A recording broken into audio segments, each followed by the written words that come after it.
Le commerce maritime nous touche tous. Si vous regardez dans votre salon, je parie que tout ce que vous avez a transité par un porte-conteneurs. 95% des biens manufacturés voyagent par conteneur avant d'arriver jusqu'à vous. Pour vous faire une idée, si vous regardez derrière moi, il y a 30 000 conteneurs dans ce port. Si vous revenez dans 2 jours, ils auront tous été expédiés et remplacés. À l'échelle mondiale, le transport de conteneurs a doublé au cours des 10 dernières années. Aujourd'hui, les plus grands vaisseaux du monde sont des porte-conteneurs qui atteignent 400 mètres de long. Pour les accueillir, le port de Rotterdam est en train d'ajouter 13 km de quais. Mais en attendant que cette extension soit terminée, un seul de ces méga-navires peut bloquer le trafic du port tout entier. Il est 20 heures passées, le soleil décline. Et on attend un des plus grands navires du monde. Il s'agit de l'Edith, qui va être mis à quai ce soir dans le port de Rotterdam. Long comme 4 terrains de football pour un poids de 150 000 tonnes, l'Edith appartient à une flotte de 8 navires immenses. Il transporte plus de 14 000 conteneurs qui renferment de tout, des aliments surgelés aux écrans plats. Patrick, on regarde un des plus grands navires du monde. Oui. Le plus grand de tous? Oui. Il est hallucinant. Il est carrément énorme. Il y a combien de télé là-dessus? Combien de sushis? Combien de soupes en boîte? Combien de jeux de société? Un paquet. Il y a 14 ans de Noël là-dessus. Oui. L'Edith fait 3 fois la taille du Titanic. Quand il est dans le port, les bateaux plus petits doivent attendre à l'extérieur. Il faut le voir de près pour bien se rendre compte de ses dimensions. C'est à couper le souffle. C'est pour ce genre de bateau que le port s'agrandit? Oui. Ce monstre prend beaucoup de place sur les quais. Les équipes du port doivent se dépêcher. Il faut décharger et monter 3500 conteneurs, exécuter les opérations de maintenance obligatoires et remplir les réservoirs avec 3 millions d'euros de fuel. Pour que tout cela soit fait en toute sécurité, le bateau doit d'abord être amarré à cette butée de béton, le mur de quai. Ils font reculer l'Edith. Comment font-ils pour l'aligner contre le mur de quai? Quand l'Edith se place ici, il le tire horizontalement vers le quai. Et ensuite, les dockers, vos hommes, l'amarrent. C'est ça. Quand j'étais gamin, on avait un petit bateau à moteur qu'on attachait au quai. En fait, c'est la même chose, mais avec le plus grand bateau du monde. Ouais. Avec un navire de cette taille, l'amarrage n'est pas une mince affaire. Quand un bateau percute le quai, il peut déchirer sa coque et les réparations se chiffrent alors en millions d'euros. Larguez les amarres! Les cordes d'amarrage pèsent une demi-tonne chacune.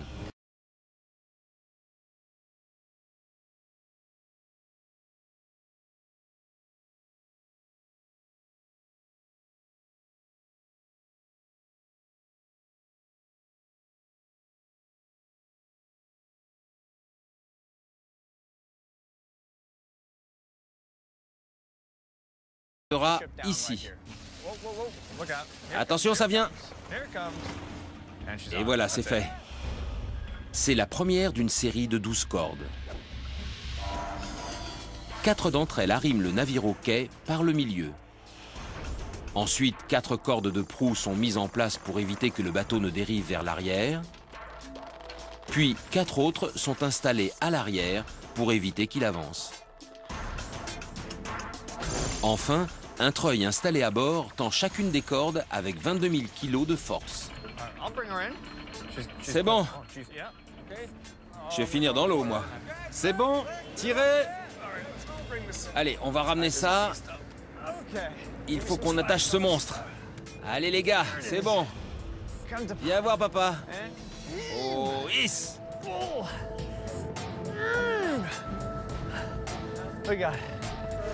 On peut rentrer à la maison maintenant? On a fini? Faut le tirer par là. D'accord. T'es bien sûr qu'il ne va pas s'écarter? Oui. Hein? Les 4 dernières cordes à être attachées sont celles de poupe. Pour éviter qu'elles s'en mêlent avec celles du milieu, les dockers utilisent les traîner jusqu'au mur de quai. Là, c'est moi qui barre. Je vais reculer et me mettre en position. L'avant ou l'arrière en premier? Engagez-vous et tournez. Allez, j'y vais. Un peu plus de gaz. Regardez ça. Depuis ce petit bateau, on apprécie bien la taille de l'Edith. On est comme une fourmi à côté d'un éléphant. C'est bon ici? Oui, très bien. On est en position. Allez-y, allumez! À bord, un homme d'équipage lance une corde depuis le pont. Attention à l'hélice. Impressionnant. Travailler avec des amarres sur un navire de cette taille est d'autant plus compliqué que des tourbillons sont créés par la rotation des pales d'hélice, grandes de 10 mètres. J'y vais, Peter? Recule encore. Encore? Stop! Stop! Il a la corde. Bien joué. J'approche. Je dois mettre les gaz. Pardon? J'y vais. Un peu de gaz. Je vais me positionner, c'est bon. C'est bon. Une fois la dernière amarre sortie de l'eau et attachée au mur de quai, super Owen. Le navire peut être fermement treuillé. On a amarré un des plus grands bateaux du monde. Ouais, C'est un truc qu'on ne vit qu'une fois. C'est pas courant. peu de gens font ça. On en fait partie. Et 14 300 conteneurs sont prêts à être déchargés. C'était génial. Merci. Je t'en prie. C'était trop cool. Le projet d'extension du port va ajouter 13 km de murs de quai et de docks. L'objectif principal est de répondre à la multiplication des cargos géants depuis 10 ans. Cet endroit est comparable à un stand de Formule 1. Le bateau s'arrête, décharge sa cargaison, puis une nouvelle est tissée à bord. Le but est de renvoyer le bateau en mer le plus efficacement possible. Le succès de l'opération se résume à une question. À quelle vitesse peut-on descendre et ranger un conteneur? Les équipes ne disposent que de 24 heures pour décharger puis charger 3500 conteneurs.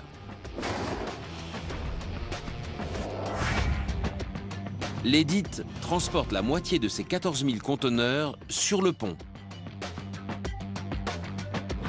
Et l'autre moitié, en dessous, dans 23 cales à marchandises immenses. Les cales font la taille d'un immeuble de 9 étages. Et le grutier doit les vider depuis une cabine située 45 mètres au-dessus. Pour que l'opération soit la plus rapide possible, chaque grue dispose d'un homme au sol pour la guider. Omar, on est sur le pont ici. C'est ça. Il faut que ce bateau reparte en mer le plus vite possible. Oui, et...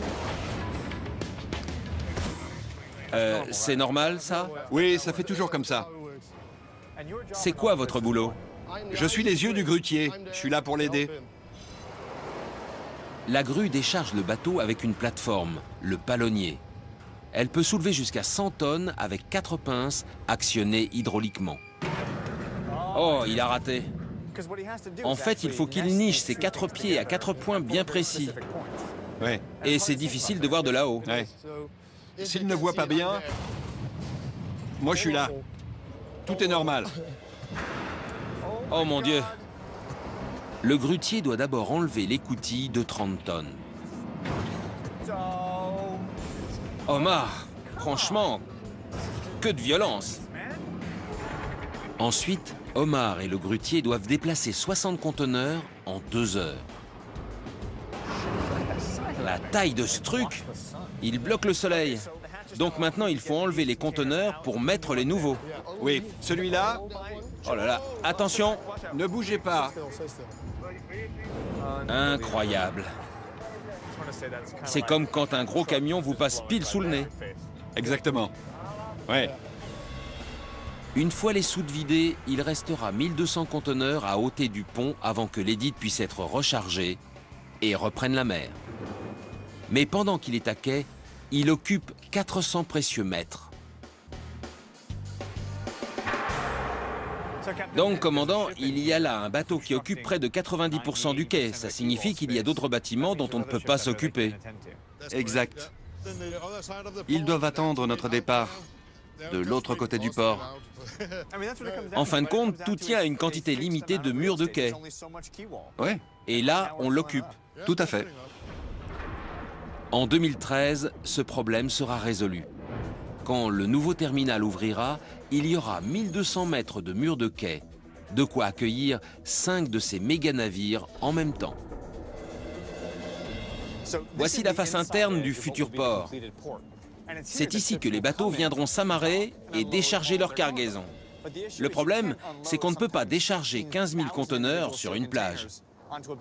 C'est pourquoi il faut construire un mur de quai, c'est-à-dire, grosso modo, un mur de béton de 1200 mètres de long pour 40 mètres de profondeur, enterré dans le sable. Le nouveau mur de quai est construit en 150 sections de 8 mètres de long et 1,20 m de large, pour une hauteur de 40 mètres. Elles sont construites directement dans le sable humide. Une fois la structure achevée, la zone portuaire du mur sera draguée pour laisser un quai unique qui sera le plus profond du monde. Donc cet énorme bras rempli de liquide et de sable est en train de creuser ce rectangle de 140 mètres de fond. Sacré saut. En effet, c'est un engin énorme, mais indispensable. Il faut un trou profond. Et comment? Pour construire le mur, une benne preneuse creuse une tranchée aussi profonde qu'un immeuble de 14 étages. Normalement, le sable retombe dans le trou dès qu'il en est extrait. Pour éviter cela, chaque tranchée est remplie de bentonite, une boue d'argile très dense. La bentonite empêche donc le sable de revenir dans le trou. Voilà, ça stabilise la tranchée et ça l'empêche de s'effondrer. Car comme tous les enfants le savent, quand on creuse un trou sur la plage, Ça ne marche pas bien. le sable revient. D'où la bentonite. Une fois le trou stabilisé, la cage d'armature est installée pour donner au mur de quai une résistance à toute épreuve.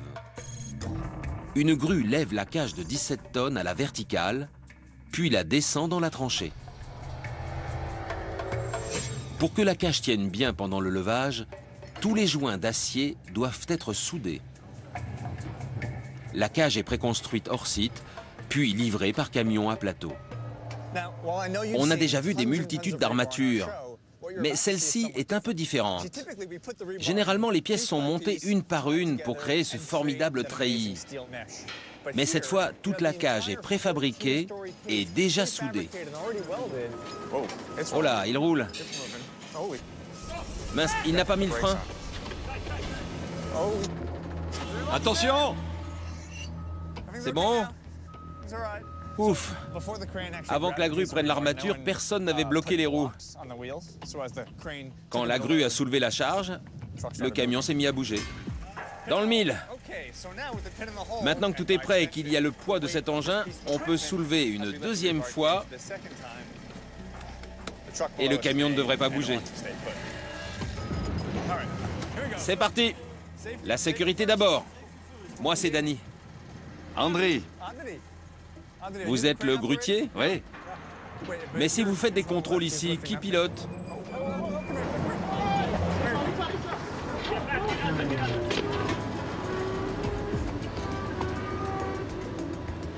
Ça fait 2 fois.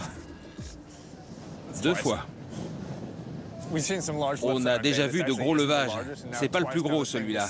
Mais il a failli y avoir un deuxième accident. Ça va? Oui. Ça y est, ça monte.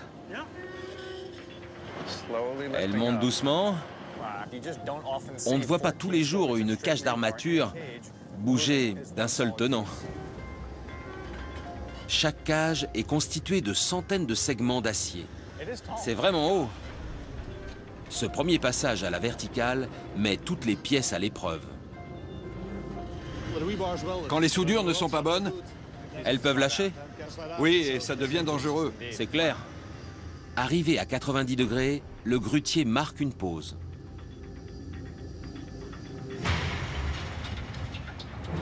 Elle est à la verticale. Le grutier va la laisser un peu comme ça pour voir si les soudures tiennent. Ça a l'air pas mal. C'est dingue. Des armatures grandes comme un immeuble de 14 étages vont être poussées par un opérateur et sa grue. On va les voir s'enfoncer dans le sol. Attention, le voyage commence. C'est parti. Incroyable. Je me mets là. C'est aligné, ça peut descendre. Ça part bien. C'est fou de voir cette armature descendre tout doucement. Et regardez ce qui reste. Quand la cage atteint le fond, elle est couverte de béton. Pour un maximum de résistance, il faut s'assurer que l'armature est parfaitement centrée dans la tranchée. Ce morceau de béton crée ce qu'on appelle la couverture. Il s'agit de l'espace qui se trouve entre le bord du mur et l'armature. C'est ce qui permet d'être sûr que cette cage sera centrée et totalement ensevelie dans du béton. C'est bon, l'alignement est parfait, regardez. On fait rapidement tomber la cage. On est prêt pour le béton. Ils font couler le béton dans un tuyau de 140 mètres qui descend jusqu'au fond du trou. En remplissant la cavité, le béton expulse la bentonite, qui est plus légère, pour qu'il ne reste qu'un panneau solide. Je me tiens juste au-dessus de l'espace où le béton va être versé. Il est déjà rempli de cette espèce de liquide gris, le coulis de bentonite. Il a été mis là pour exercer une pression positive sur le trou et le maintenir ouvert. L'étape suivante, c'est la coulée du béton. Mais avec la bentonite qui comble le trou, l'équipe ne peut pas voir l'évolution de la coulée. Alors, pour s'assurer que le béton va bien jusqu'au fond de la tranchée, ils ont recours à un équipement de pointe. Il y a un ballon de plage. Pardon? Un ballon de plage. Ouais. Vous me dites qu'avec toute cette technologie, ces bateaux incroyables, il n'y a qu'un ballon de plage. Rien d'autre. Non. C'était le mieux. Ouais. Donc le béton va pousser le ballon jusqu'au fond. Et là, il ressortira. D'accord. Et ça signifiera quoi? Ça voudra dire que le béton arrive en bas. Si le béton coule bien, le ballon sortira du tuyau à la base de la tranchée et il remontera à la surface. Et bien sûr, la question c'est à quel moment est-ce que le ballon remonte? Le ballon doit parcourir 45 mètres jusqu'au fond et 45 mètres pour remonter. Le ballon est remonté. Donc ça signifie deux choses. La première, le béton va jusqu'au fond. La bentonite est repoussée vers le haut. Et la seconde, Youst va pouvoir organiser un tournoi de beach volley. Pas vrai, Youst? Je suis sur le coup. Il verse de quoi bétonner 2,5 km de trottoir. Et ce soir, quand il se solidifiera, un quart de ce profond mur de quai sera achevé. 2 camions ont versé du béton. Il y en aura 25 en tout. Quand ils auront fini, on aura un panneau d'1 km de long. Ce sera la face interne du nouveau port. Quand le port de Rotterdam sera fini, 40 000 conteneurs y transiteront chaque jour.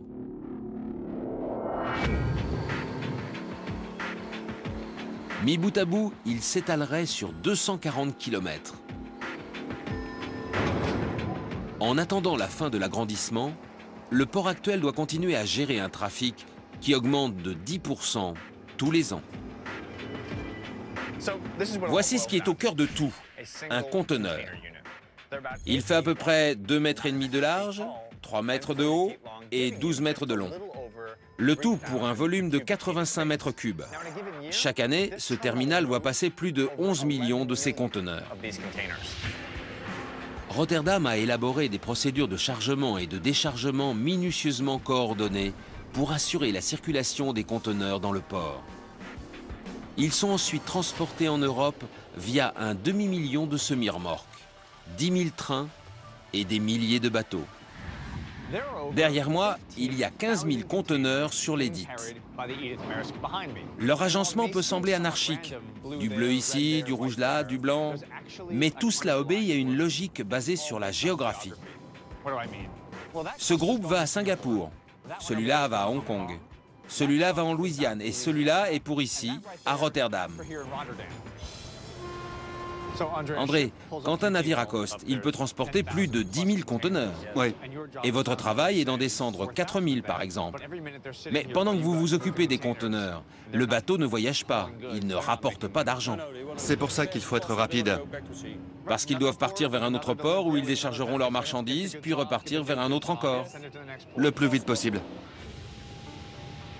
Le navire est déchargé avec une grue à portique de 600 tonnes qui transfère les conteneurs vers le terminal. C'est impressionnant. On peut aller là-haut? Pour l'édite, il faut 5 grues qui travaillent simultanément et déchargent un conteneur toutes les 2 minutes. Allez, on monte? Les grutiers sont dans une cabine perchée à 45 mètres de haut.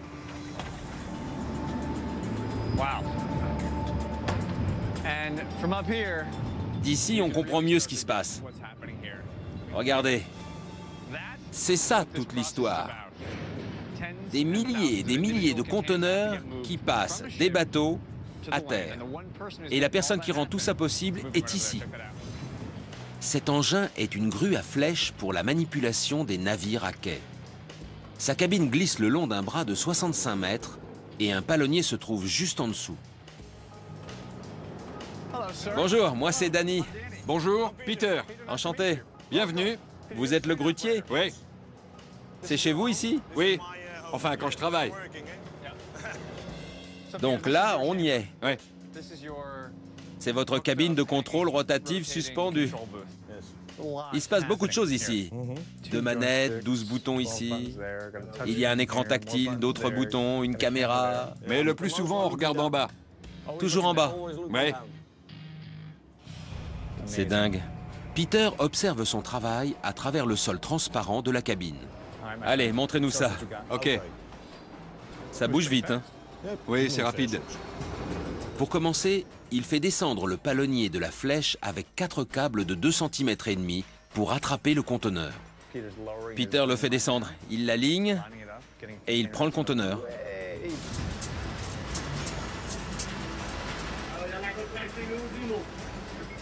Dans le mille. C'était normal? Oui, je l'ai. C'est bon? Oui. La lumière blanche montre qu'on y est. La lumière rouge montre qu'on le tient. Donc vous l'avez. Et d'un. Les 4 pinces hydrauliques peuvent saisir jusqu'à 60 tonnes. Et maintenant, on va le descendre. Vous vous demandez parfois ce qu'il y a dedans? Ça m'est égal. Ça ne change rien pour vous. Si on pense à ça, on se dit, oh là, il y a des télés, je dois faire attention. Et on devient nerveux. Peter descend le conteneur jusqu'à la base de la grue, d'où il sera transporté, puis entreposé. Impressionnant. 41 tonnes. C'est le poids du conteneur? Ouais. 41 tonnes. Ouais. Ce ne sont sûrement pas des pluches là-dedans. Peter et ses collègues ont descendu 81 millions de kilos de marchandises sur le terminal. À chaque conteneur qu'ils soulèvent, ils déstabilisent un peu plus le bateau. Quand les conteneurs sont emportés à terre, il y a un déséquilibre de poids. Il s'agit de maintenir l'équilibre entre l'avant et l'arrière et la gauche et la droite, alors qu'au même moment, des conteneurs vont et viennent en permanence. L'édite a un système de 31 ballasts qui compense les variations de poids. Quand les conteneurs sont retirés du pont, les ballasts se chargent d'eau pour maintenir le bateau à niveau. On corrige avec l'eau des ballasts. Vous pouvez voir que la proue bouge toute seule par rapport à ici. À cause des conteneurs? C'est ça. Elle bouge verticalement et latéralement. Oui, c'est fou. Vous faites un voyage fantastique. Il y a des tonnes de conteneurs et vous pouvez les déplacer sans avoir à vous soucier de la tension. Elle est absorbée par le navire. Une fois le déchargement et le rééquilibrage effectués, l'édite est prêt à recevoir 3500 nouveaux conteneurs qui ont des destinations aussi éloignées que Shanghai en Chine ou Long Beach en Californie. Les conteneurs en partance attendent sur 300 rangées de 20 caisses empilées par 3. Ils sont déplacés par des chariots cavaliers. C'est l'un des engins les plus étranges que je connaisse. On se croirait dans la guerre des étoiles. La cabine de cette grue mobile de 40 tonnes est à 12 mètres du sol. Bonjour Patrick, ça va? Alors, tout va bien. On est à 12 mètres et donc c'est d'ici que vous conduisez. Ouais. Vous avez vos commandes, ici, le volant, les pédales, l'ordinateur. Il y a tout ce qu'il faut. On y va, Patrick? Ok, pas de problème. C'est parti. On se déplace latéralement. C'est bizarre. Au début, il part tout seul, Mais là, c'est vous qui conduisez. bien sûr. Ce terminal possède 80 chariots cavaliers. Chacun transporte jusqu'à 10 conteneurs par heure. C'est bizarre, hein? Sinon, ça s'est bien passé, le permis de conduire? Le plan du port ressemble à celui d'une ville américaine. Les rangées ont des numéros de rue et chaque conteneur a une adresse et un numéro de série. On est arrivé à la 190e rue, au coin de la 15e et de la 16e avenue, pour emmener monsieur TCKU 995089640 à son bateau. Ouais. On est des chauffeurs de limousine. Ouais. Et maintenant, on doit aller jusqu'au milieu pour prendre notre passager. Regardez ça. Patrick et moi, nous survolons cette avenue de conteneurs. Et on va se mettre dans la position voulue. C'est celui-là? Oui, le voilà. Grâce au treuil, Patrick soulève le conteneur de 30 tonnes à 12 mètres de hauteur. Il l'emmène ensuite jusqu'à la grue flèche de quai à une allure de 25 km/h. On arrive au bateau. Où on va, Patrick? Ligne 3. Avant que le bateau ne parte, les chariots cavaliers auront apporté 2000 conteneurs supplémentaires, soit plus de 65 millions de kilos. Nous y voilà. Monsieur TCGL 1189 est arrivé à destination. On le dépose. La grue monte sur le bateau et bye bye. Le cargo va bientôt pouvoir repartir avec ses 3500 colis.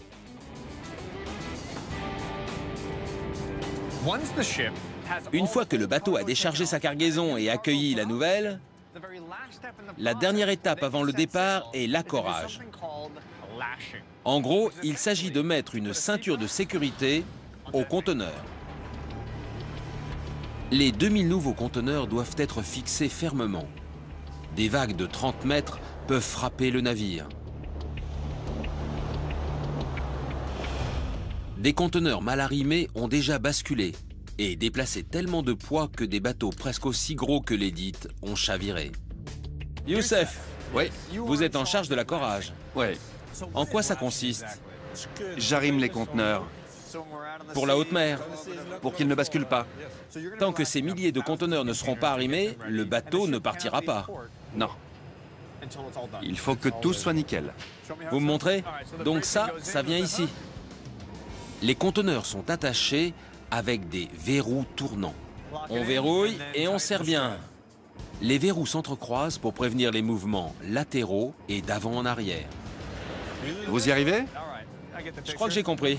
Ça va dans le trou Très bien. et je serre. On peut rayer ce conteneur bleu de la liste. Il est prêt. Les dimensions des conteneurs mettent en évidence la violence du voyage en mer. Avec la houle et le vent, malgré leur poids, il faut ajouter 2 pièces d'acier. Une deuxième paire de verrous tournants est destinée au coin du haut pour résister aux grosses bourrasques de vent. Alors on fait comme ça. Ouais. Ah, c'est du boulot, hein? En tout cas, on s'ennuie pas chez vous. L'accorage terminé, le navire mettra le cap sur sa prochaine destination, Hong Kong. Il y a 5 ans, le port de Hong Kong a été agrandi par la même équipe néerlandaise qui travaille ici aujourd'hui.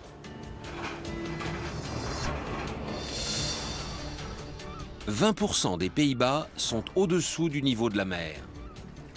Pour ne pas être engloutis, les Néerlandais sont passés maîtres dans l'art du terre-plein. Ils ont exporté leur savoir-faire dans le monde entier, de Dubaï à Hong Kong. À présent, ils vont faire le plus grand terre-plein de tous les temps dans leur propre pays.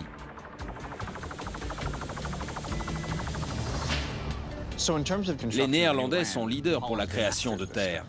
En effet, notre pays lutte contre les eaux depuis très longtemps, depuis de nombreuses années. Ça fait des siècles. Oui, Mais l'Europe n'avait encore rien vu de cette ampleur. c'est vrai. Ouais. Sur le chantier du port de Rotterdam, les équipes font face aux conditions les plus difficiles qu'ils aient jamais connues. Des vagues et des vents violents en provenance de la mer du Nord emportent une tonne de sable chaque jour. Imaginez-vous en train de construire un gratte-ciel où chaque semaine le vent emporterait une couche du dernier plancher que vous avez fait. C'est grosso modo ce qui se passe ici. Le sable est déposé, les vagues viennent et l'emportent. Donc ils doivent créer ces nouvelles terres le plus rapidement possible pour garder une longueur d'avance sur Dame Nature. Ça ne se vérifie pas aujourd'hui, mais parfois on a des vagues de 6 mètres. C'est fréquent, surtout en hiver. Votre tâche est compliquée par ces vagues qui viennent prendre votre sable. Oui, ça doit être pris en compte. Il faut faire des calculs qui permettent de s'en accommoder. Pour contrer cette érosion, ils utilisent deux méthodes de construction différentes.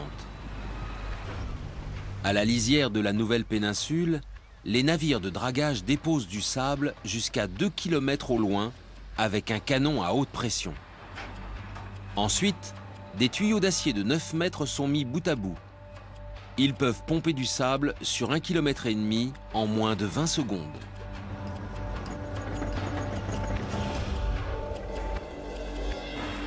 En fait, vous pouvez déplacer le sable autant que vous le souhaitez simplement en ajoutant des tuyaux. C'est ça. C'est comme un pipeline de pétrole. Vous le branchez au bateau et vous le faites aboutir où vous voulez. Pour faire face aux tempêtes et à la montée des eaux, les nouvelles terres doivent monter à 4,5 mètres au-dessus du niveau de la mer. Cette section d'1,5 hectare est presque terminée. Il reste 60 000 tonnes de sable à déposer. Pour l'acheminer ici, à 800 mètres à l'intérieur des terres, 30 tuyaux sont reliés les uns aux autres. Avec les tuyaux, vous pouvez aller à droite, à gauche. Vous pouvez mettre le sable exactement où vous le souhaitez. On va dans n'importe quelle direction. Une fois les derniers joints terminés, un navire de dragage arrive avec 13 000 mètres cubes de sable. Sa cargaison va être vidée en moins de 20 minutes.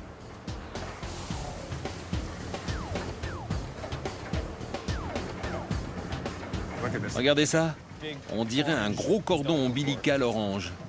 Le bec est en train d'être mis en place dans l'orifice. Et après ça, le sable pourra être envoyé.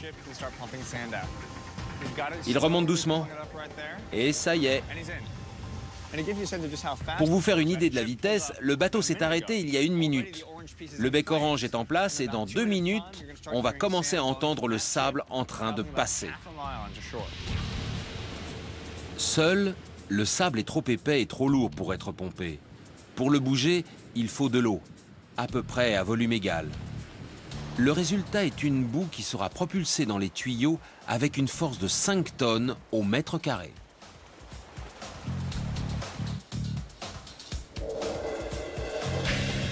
Voici ce que vous allez voir. Le mélange d'eau et de sable va surgir de ce tuyau et atterrir ici. Le problème, c'est que ce n'est pas là qu'ils veulent le mettre. Ils veulent qu'il aille jusque là-bas. Donc des bulldozers vont venir creuser le sable pour permettre à l'eau de s'engager dans ces chenaux et emporter le sable. Attention, ça vient, ça va commencer, il faut s'écarter. Et voilà le mélange d'eau et de sable. Pendant que l'eau emporte le sable, 2 bulldozers creusent pour guider la boue et s'assurer qu'elle est répandue de façon égale. Voilà comment on déplace du sable. On ne le pousse pas au bulldozer, on met de l'eau, on crée un chenal et regardez, l'eau fait le travail pour vous. Quand le sable atteint la hauteur voulue dans un secteur, les bulldozers creusent un nouveau chenal et la boue se dirige vers cet autre endroit. En fait, il joue sur la route de l'eau. Il ne pousse pas le sable, il détourne l'eau. Il se sert de son bulldozer comme d'un bouclier qui dévie le sable et l'eau dans le couloir voulu. Oui, à quoi bon pousser le sable alors que l'eau peut le faire? Exactement. Quand le sable est en place, l'eau repart dans la mer du Nord et laisse derrière elle 1,5 hectare prêt à accueillir le nouveau terminal. Mais il reste 117 hectares à constituer. Les navires de dragage doivent repartir chercher du sable et répéteront l'opération plus de 500 fois.